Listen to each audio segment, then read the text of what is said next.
Mrs. Lanier here, and I wanted to share this week's library book haul for the letter K. This week it's a mix.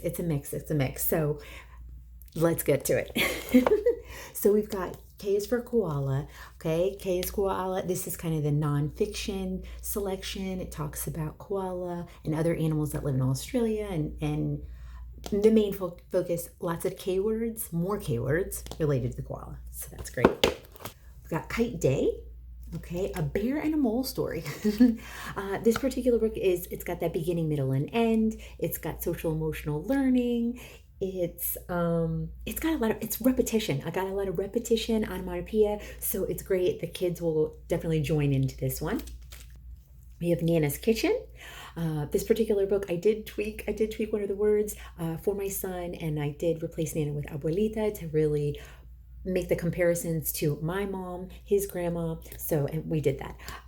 This is a story, beginning, middle, and end. It has a lot of opposites in there as well, and social emotional learning opportunities. So, If Animals Kissed Goodnight.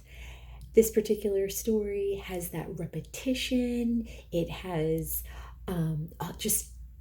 it has sequence right throughout the evening, and lots of different visuals that you can connect, and social emotional learning.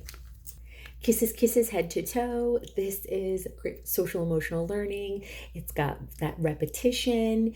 It's a lift a flap book, flip flap, whatever you want to call it, book. And there's a mirror, okay? So you can't go wrong with a mirror.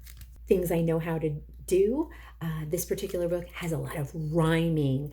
There's a little bit of sequence kind of in the activities through it, but there's lots of rhyming. The kids will definitely, if you're quiet, in certain parts, they'll definitely chime in if you read it enough, definitely. Stanley's Toy Box.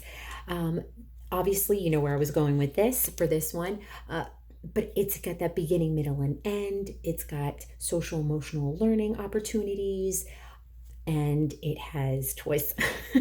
If You're Happy and You Know It, it's got kangaroo, koala, as well as that little nursery rhyme, and your child will get a little bit of movement in there as well.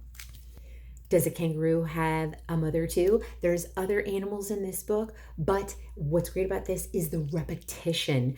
I think after the second reading, my son filled in the blanks, and he was reading most of it. So the pictures guided to the next page. King Kong's Cousins.